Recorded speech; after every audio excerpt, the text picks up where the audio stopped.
Nahulog na rin sa kamay ng batas ang top 7 regional most wanted person na may kasong rape at sexual assault matapos siyang maaresto sa bisa ng warrant of arrest na isinilbi ng Davao City PNP sa Baguio Proper District, Davao City.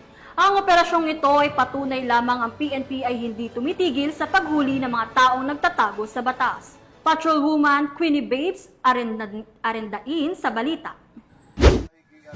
Arestado ang isang top 7 regional level most wanted person sa patuloy na sinasagawang Manhunt Charlie operation ng mga tauhan ng Baguio Police Station sa Barangay Baguio Proper, Baguio District, Davao City.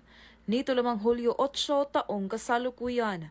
Kinilala ni Police Major Lisandro G. Bernardo, Station Commander ng Baguio Police Station, ang suspect na si alias James, 18 taong gulang, na pawang residente ng nasabing lugar na tinaguri ang top 7 regional level most wanted person sa nasabing lugar. Ayon kay Police Major Bernardo, narasto suspect sa bisa na warrant of arrest na inihain ng mga tauhan ng Baguio Police Station at Criminal Investigation Detection Group Davao City sa paglabag sa kasong rape at sexual assault. Sa katunayan, ang suspect ay nasa kustodiya na nasabing istasyon upang dumaan sa tamang disposisyon.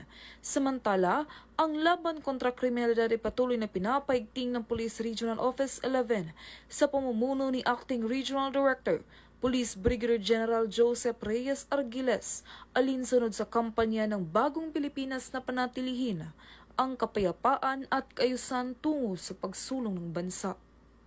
Mula dito sa Police Regional Office 11, ako yung PNN Correspondent Patrolwoman Queenie Babes Arendain, alagad ng batas, tagataguyod ng balitang pulis.